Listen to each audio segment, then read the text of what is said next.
So it was 2006 against Scotland. So we played the first test match up in Durban, and then went down to Port Elizabeth to play the second test match. I can remember it was like me and John Smith trying to tackle some bloke. I don't know, at that stage, just flying around. So I wanted to smash someone. And before I got to him, John got to him. So instead of me tackling with my shoulder, I actually hit him with the head. And as the motorbike flies by, actually tackled him with my head.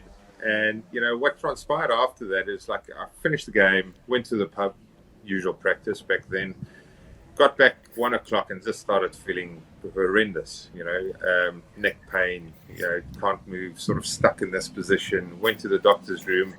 Next morning, scanned in Port Elizabeth, and then flew down to Cape Town. And when I got to Cape Town, they obviously had the results of the scan. And I basically, with that impact, burst the disc, so I had a prolapse of the disc. And that was sort of scary back then. No one really had neck fusions. It wasn't a done thing. Obviously, with neck fusions, there can be complications. My biggest issue was because there was so much fluid pushing down on the nerve, I sort of lost all strength on my left arm.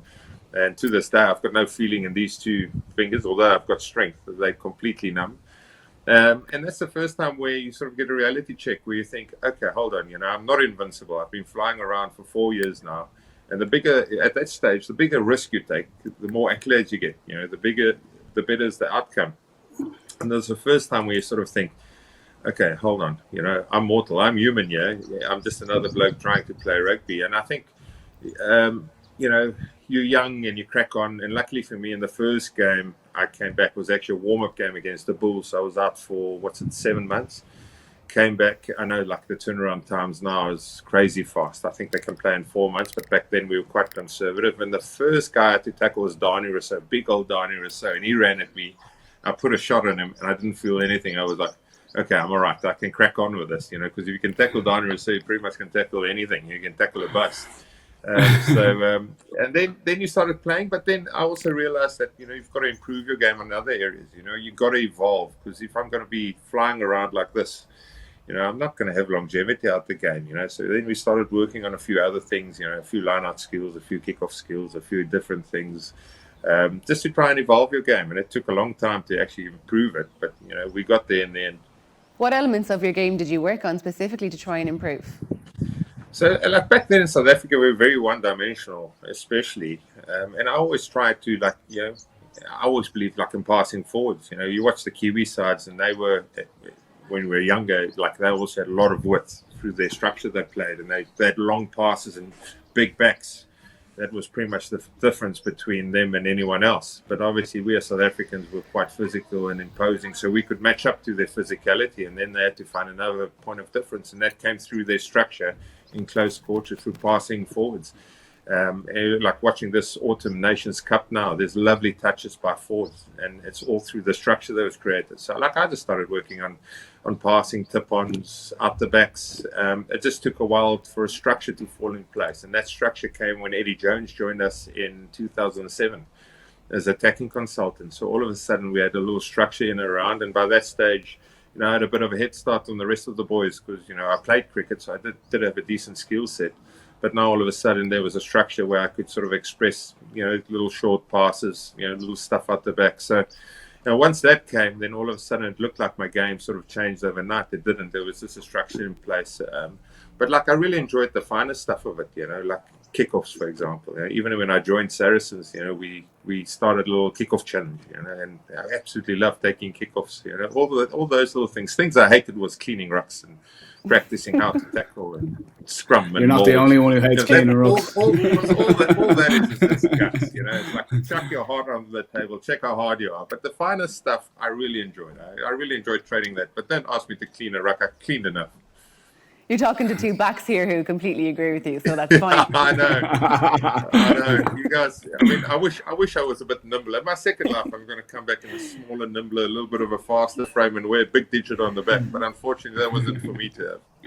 It wasn't. So after working on yourself and I suppose working on those, not weaknesses, but you changed your game, I suppose, based on that injury and to better your performances. And you got picked for that 2004, the next World Cup.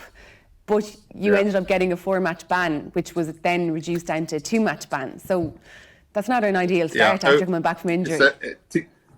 So 07, I mean, it's probably a trend through my career. Like I sort of overstepped the boundary a few times. But in 07, we had a good build-up. And, it was one of those things where we truly believed that we could obviously win a World Cup, although winning a World Cup's a lot harder than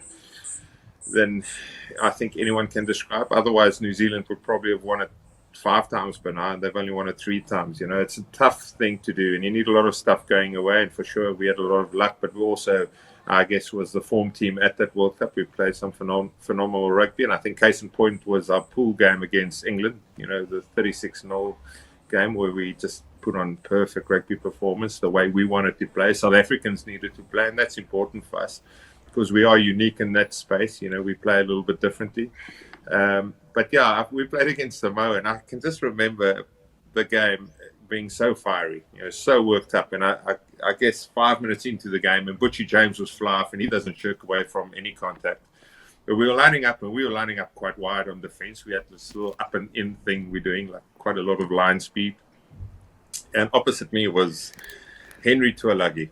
Now, if I tell you this bloke was wider than he was tall, he was probably twice as wide as he was tall, weighing probably 145 kgs. And he was like the line-up trigger. So it was on the halfway, and he was lined up on the 22.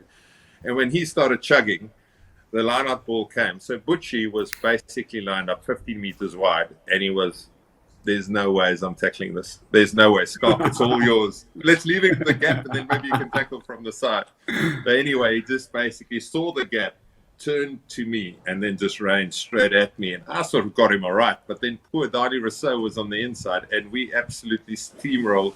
And it was like watching like one of those, primary school games where the one kid's is so much bigger, and the other one's got massive attitude, but he's on his back, and then he's poking his legs in between his legs to try and trip him over. That's exactly what it was. So obviously after that, the game got a bit fired up, and I got a bit carried away because I never really shirked away from the physical stuff. And then, got a tackle or a challenge or like it's so clumsy. If you look back now, you think, what were you doing? But like it was all just because I was fired up, and got banned for 4 games initially, which was a disaster because that was pretty much a World Cup. And then luckily got reduced to 2 games, and then which actually worked out all right for me. So, a bit of luck, but also I think whenever you make these mistakes, there's no regrets. You can't take them back, can you? But you definitely learn from them. You have to learn from them. And, there's been a few of those learnings in my career. So I'm sure you'll get to a few others as this interview continues. Do you care to elaborate on that? Well, yeah.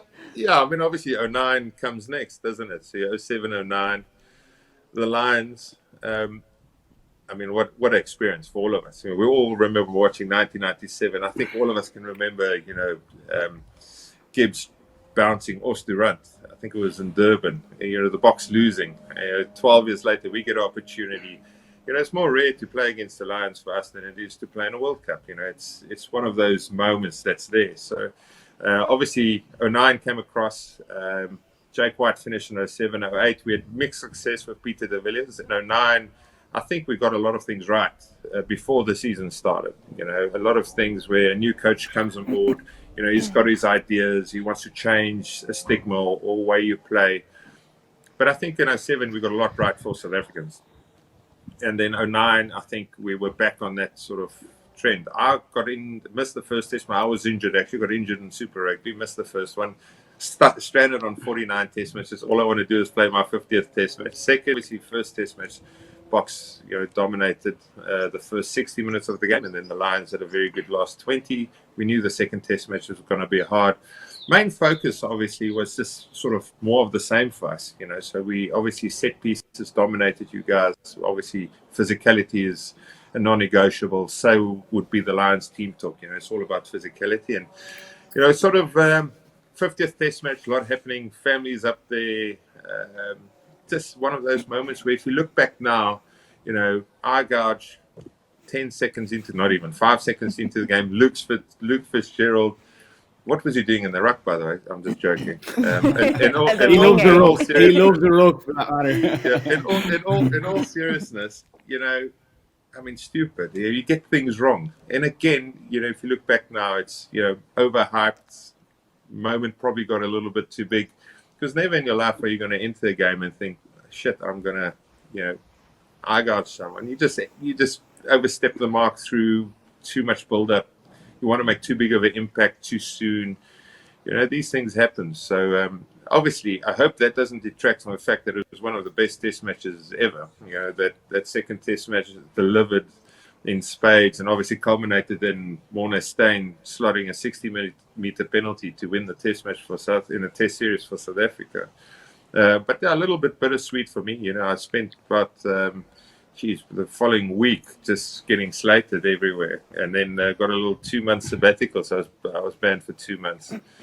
But yeah, it's one of those things, you get it wrong. There was no intention before the game. It's just, you learn from those things, and I think after that you sit back and think, okay, hold on, where are we going? What is the focus? Where should you move on? And I think whenever you lose big games or you make mistakes like I did there, you come back a better player from that. House of Rugby Ireland, here on Joe, together with Guinness. Game changed.